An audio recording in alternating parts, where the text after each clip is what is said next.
wanted to talk about how you came to where you are right now, like how you got into music at a young age, because that always interests me, like how someone decides that, hey, I like music, I'm gonna give it a go, um, and do something with that. So was music always in your life at a young age?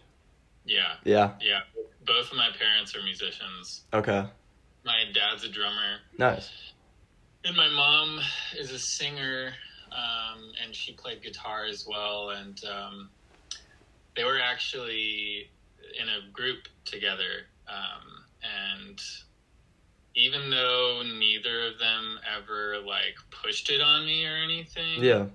like they were never like, "What do you want to play?" or like, you know, try this out or Mhm. anything. It was never like a very conscious thing on their part. I think it was just the fact that like there were literally like, a handful of instruments always around, Okay.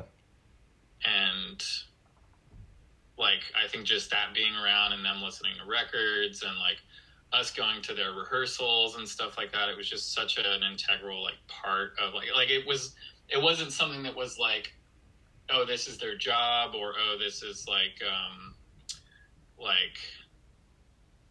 something bigger than music. It's just Mhm. like this thing that they love to do, which was cool. So I think that kind of like rubbed off on me. Okay. um yeah, so I think just having that around definitely had an influence. What type of band were they? Like, what type of music did they play? Pop music. Okay. Yeah, they Covers, or were did they they do were their in own the stuff? what's up? Was it covers or did they do their own stuff? It was covers, I think. So before I was born, they had been doing it for a while, and they tried their hand at like original stuff. Okay. But the market that they were in and like the kind of shows that they were doing, I think they like realized they could make a living off of it by Yeah. doing like conventional cover type of stuff. So that's Mhm. kind of the avenue that they wound up going down. So you're always there watching them, and it kind of just rubbed off on you, even though they weren't intentionally trying to push it on you. Yeah. Yeah. Okay. Where did you grow up? Orlando, Florida. Oh, nice. How did you like Orlando? Um, I've I don't know. I've never had like too many issues with it. I think everyone who's from Florida has like their griefs with it, and it Mhm. has a reputation Yeah. for being kind of like this underbelly Of of. of America. Yeah. Yeah, Yeah. yeah. So like the Florida man thing is totally real, and yeah, it's definitely like the Wild West of the South. Mhm. And yeah, I don't know. Yeah, I like it. I think spending time away from it has allowed me to like appreciate it a little bit more. Okay. Whereas like when you're there and like you're figuring your things out, like it's so easy to like hate on it, or to Yeah. like, and I guess that's true from like wherever you come from. Like you take the good with the bad, I guess. Heart of treasure, golden You mentioned that you're always listening to music as a kid. I'm always kind of interested. I'm always interested, like watching like interviews about artists that I like, about like their influences as a kid and how that grew. So I Mm. guess like for me, I didn't really feel like I started listening to music until I was like 14. But like when you got to that stage, like what was that first? What was like your first like major, maybe like an artist, maybe a song or an album, but like what was that first kind of trend of music that you hopped on as a kid? Hmm. I mean, I think it's like probably anywhere in the classic rock genre. Like when I first started learning guitar, Led Zeppelin and AC/DC were like pretty obvious choices. Yeah. Like I idolized Angus Young for a minute, just Mhm. thinking that he was like the most badass human. Yeah. And yeah, like just that bluesy, like heavy playing, I got really into off the bat.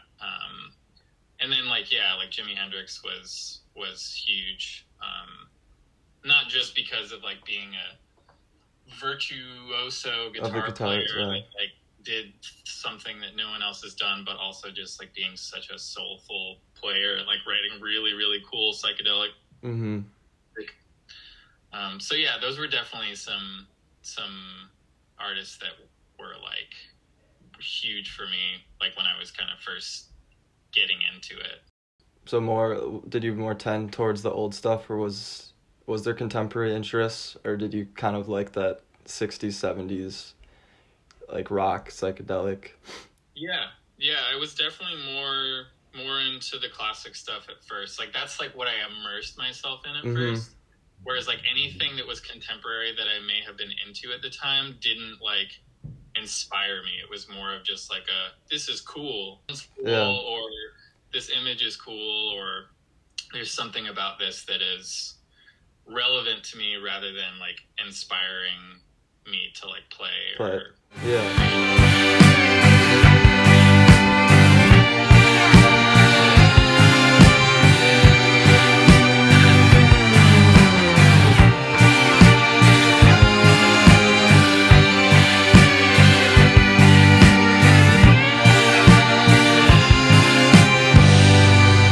So going back to like high school, did you play in yeah. any bands?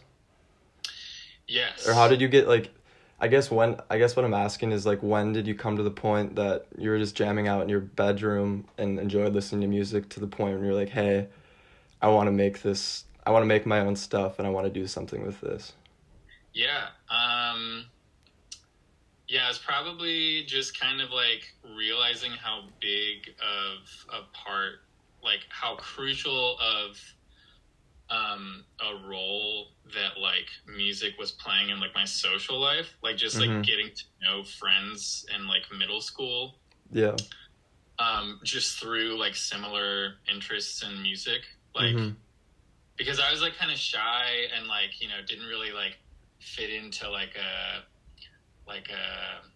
I don't know clique of any kind or like Yeah. group of people at school. So I was kind of just like wandering around, and then once I like took the deep dive into the music that I was liking, I kind of just like it clicked immediately, and I just like started like you have like the kids in school with like the band T-shirts or like the long hair or whatever. Like you just start seeing Seeing people that like that's my guy. are yeah have Yeah. similar like tastes with you and stuff, and so Mhm. that I think seeing that kind of like opened up some doors as far as like, oh, do you play? Like I'm learning guitar, or like and then someone saying like, oh, well, I have a garage that we can play in, or like Mhm. I've got a drum kit over here, like maybe we could try this out. So yeah, a couple of people in my neighborhood who I went to school with that you know someone had a speaker or like a PA system. Obviously, like my place was ideal because of all of the gear that like my dad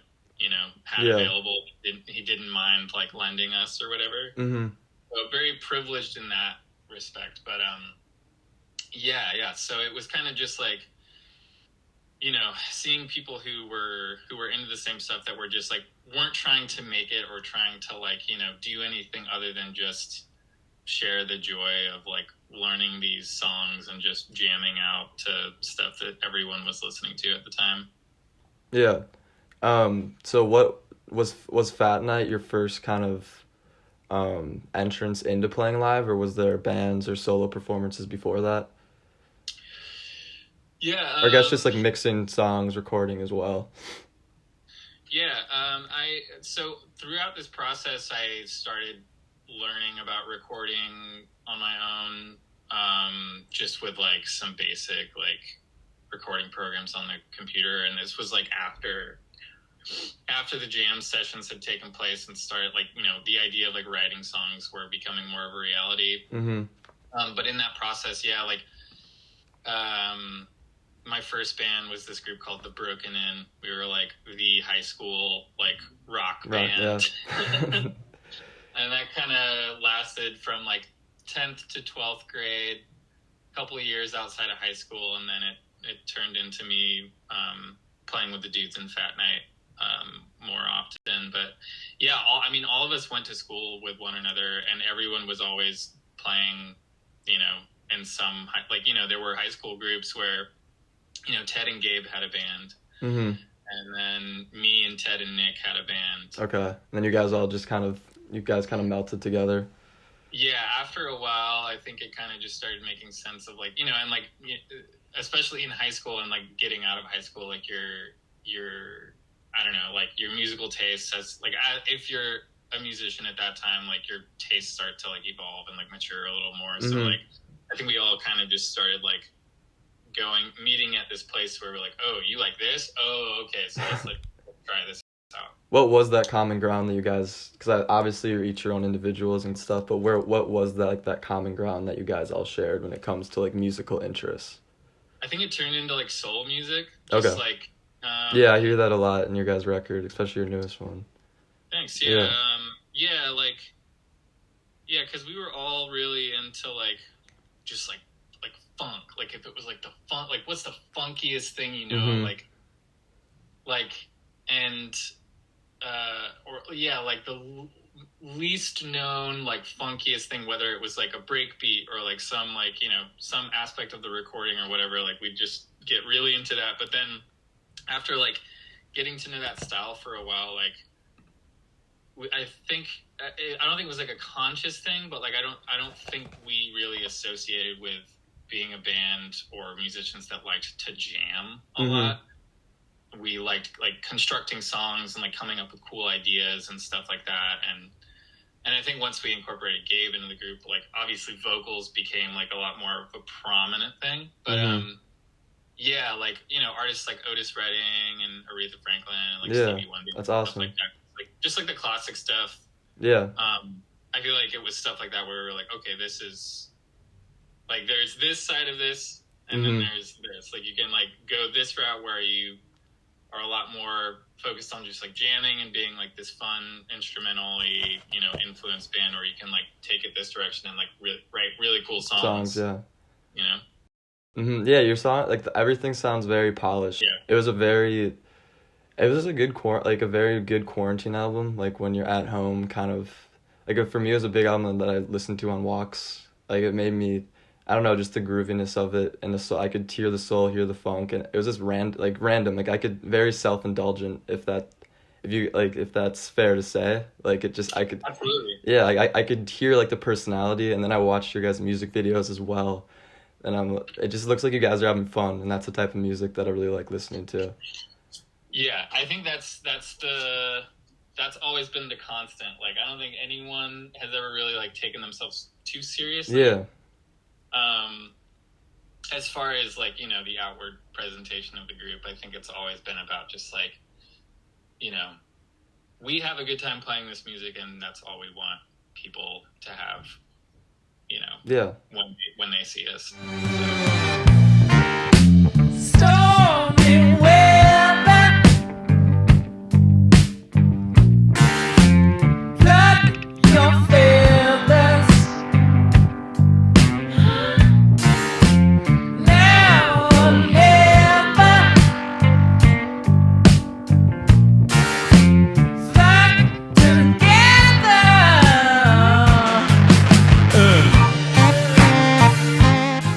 I guess like when do you know it's gonna like let's say you put together a melody, put together a couple lyrics. When do you like how do you determine is this gonna be a fast preacher song or am I gonna bring this to the group? That's a good question. I think it changes because like there's been a couple of songs off of this last album that I was like, what do I like, like because I think at that point I had already been doing the fast preacher thing, and sometimes it's not the most conscious effort where you're just like, okay, I'm going to make a fast preacher record now, or, it's time to make a Fat Night record. It's kind of just like you come up with ideas, and every once in a while something at some point clicks and it's like, okay, this is totally now a Fat Night song, or like this idea I introduced to the group isn't quite clicking, or it's not feeling right, so I'm going to let it sit on the back burner.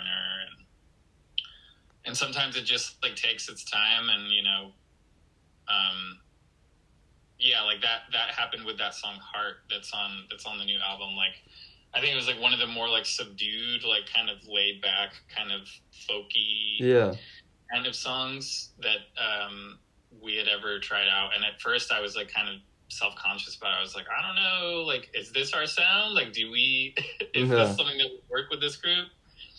And I don't think it was like until like, maybe like the 5th time we tried like trying it out, where it was like, okay, yeah, this will work. Like we can do stuff like this. And I think there was some of Gabe's songs too, where it was like, this is kind of weird. This is very involved. Like there's a lot going on. Where do we want this to go? Like, and I don't think it was until we were in the studio where like those ideas started making a lot more sense, where we were able to like just go crazy with it. Yeah. So I guess in that regard, like it's like sometimes it's not the most conscious decision. Sometimes it's just like, kind of a free form process where it's like, I'm working on this idea. What do you think of this? And then like, sometimes you could be in the midst of making a record and come back to that idea even after scrapping it. And it makes more sense just because you've sat on it for so long. Do you tend to sit on a lot of beat, like melodies, lyrics, songs, and come back to it, or is it more like when you like something, you need to get it out and do it, or do you feel comfortable being able to sit with it?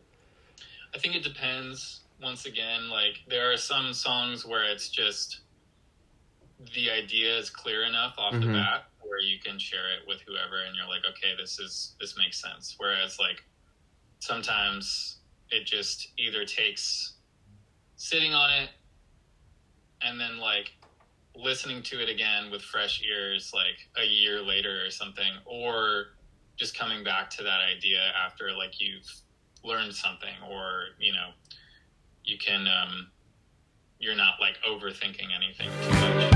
Is that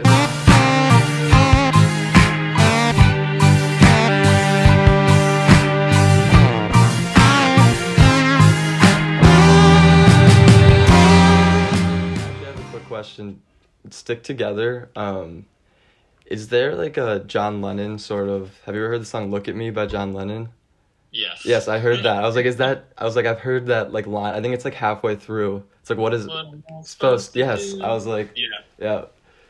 So nice. that Yeah, good ear. No one's pointed that out to me so far, but I was like really hesitant about that because I was just like, this is very on the nose.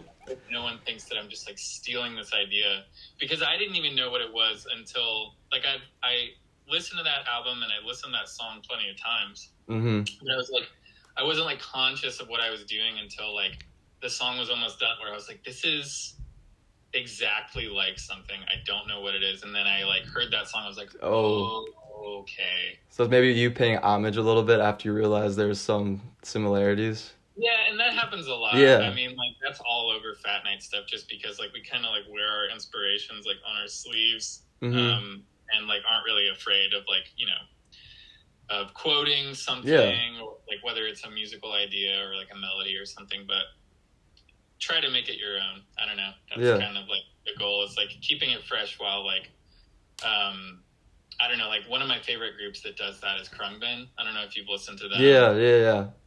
Like very like soul instrumental band, sort of like a little funky. Yeah, and like seeing them live, like they do like a little hip hop melody or medley, and like they just like the guitar player in that band like quotes a lot of lines, whether it's vocal or instrumental, from like all these classic songs, and we'll do it so sly, like on the sly, where like you unless you like are paying very close attention, like you probably don't even realize what he's playing until like a couple seconds after it, and you're like, oh, you're totally playing this theme from like this TV show or something, like super deep. But that's a good observation. Thank you. I just like, I was like, there's no way. I just wanted to confirm that, because I was like, because I love that. I can't remember, but I think it might even be like in the same key, which I was just like, wow.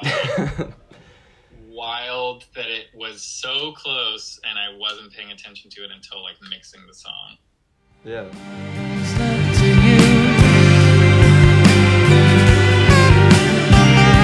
You're gonna know what to do.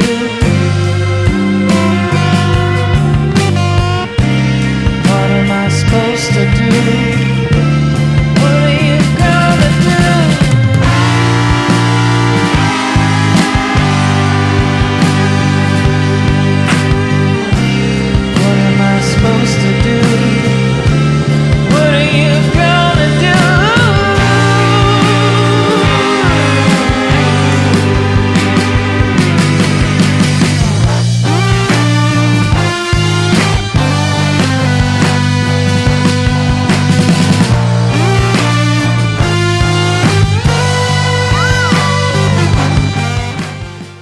like struggle? Do you go through like ebbs and flows when it comes to like the creative process and being inspired? Like, do you ever have Totally. times where you can't write anything, and then is there times when you just can't get them out of your head?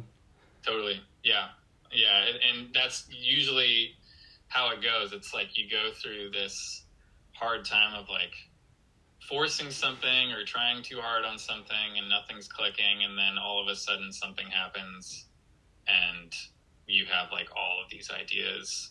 And I know that's not the case for everyone, but usually that's how it happens for me. And I think it's just a matter of like, a balance of like healthy habits and like, um, getting yourself in that headspace to feel inspired, been having a lot of screen time over the past like year hasn't Helped. I think it's kind of like dulled or numbed my source of creative inspiration. So I'm trying to like move away from that a little bit. Is there anything in particular you do to kind of inspire that creative source inside of you? Like when you are creating, like what's that, like what, when you look back at times that you were able to create pieces of work that you are proud of, like what, is there any commonalities in what you're doing with your lifestyle that helps that out? Yeah, for me particularly, I feel like just trying new stuff, and it doesn't matter what it is. It's like, you can listen to a new album, you can watch a kind of movie that you've never checked out before, or you can, read a book or like, travel somewhere. Just like getting out of your comfort zone, I think is like really important for like sparking creativity. I mean, like feeling comfortable in the space that you're in, I think is very conducive to actually creating what it is that you're doing. But I think for inspiration, like finding that thing that like kind of juggles your brain around a little bit enough to where you see something or hear something with fresh eyes or ears, Is there a particular... I've been trying to navigate the space thing because I'm in an apartment with my partner, and there isn't necessarily like an ideal space for creating here right now, which is totally fine. So I'm just like trying to get creative with like how I use my space. And I actually just got this book that is like perfect for that. It's called Mirror Sound. Mirror Sound? I'm looking for new stuff to read, so I'll write that down. I would highly recommend checking it out. It's a book that was written by Spencer Tweedy, who's the son of Jeff Tweedy from Wilco. From Wilco, okay, nice. And also Chicago. But yeah, basically it's like based around that whole concept of like self-recording and why someone's space is so like important for creating, and like a majority of the people in this book are like artists that have pretty much like created their own sound based off of that. Like Mac DeMarco is in there, Ty Segall is in there, Namdi Obanaya, who's also a Chicago native, is in there. There's a lot of people like on the West Coast that are in there. Like a lot of people that have like gotten a bit of success, and a lot of people that are also like still kind of underground and kind of like cover all the bases with it. So it's a really cool conversation that he has, because it's kind of back and forth on like the topic of like, do you need to go into a recording studio to create your work, or can you figure out how to do it on your own? And I don't know. If you had like a room and you had unlimited resources and you could pick and choose to place whatever in that room to create, how would that like room look to you? Wow, that's a good question.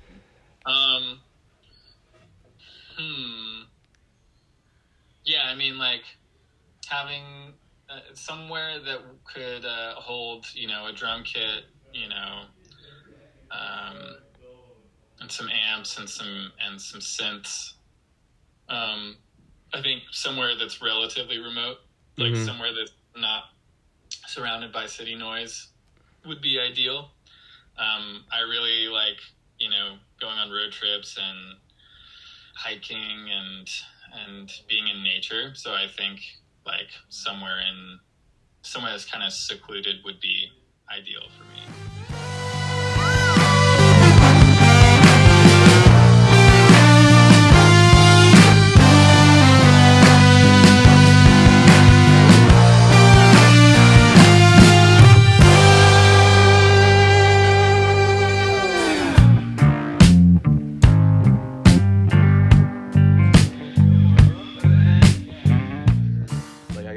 When you're writing songs, what messages do you see that keep popping up in your solo stuff that you continue to kind of gravitate towards, or like themes, messages, for your listeners? Like, what do you enjoy writing about?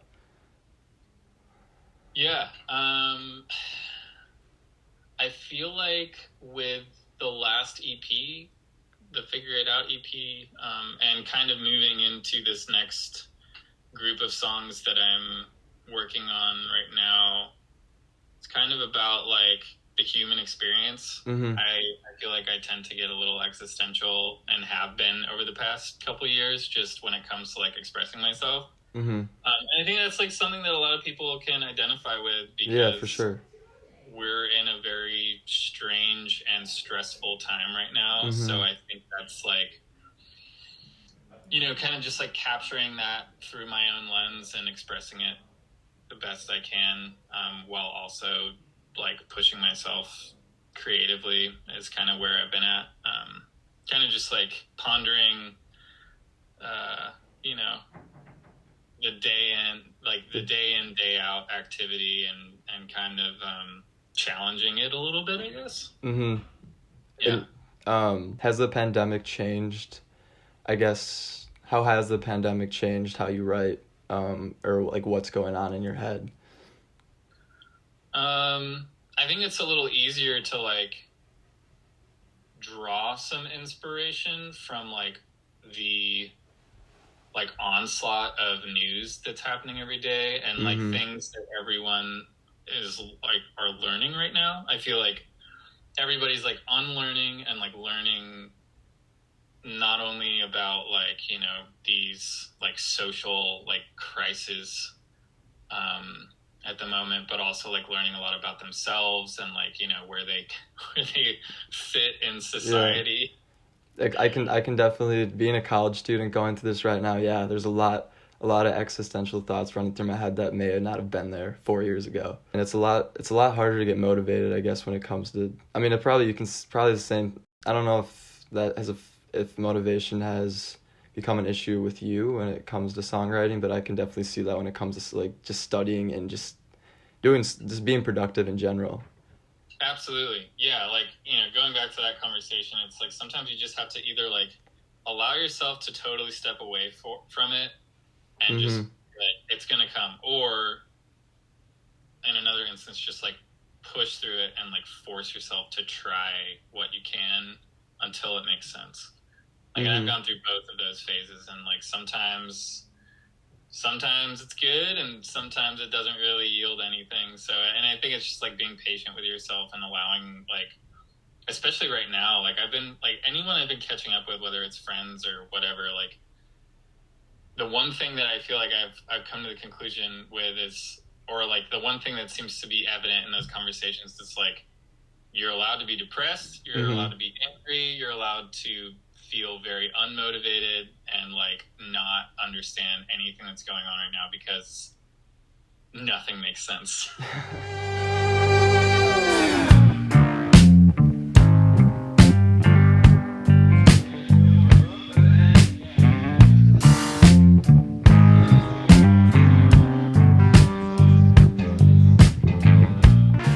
You have anything in the works, or what do you see yourself doing next?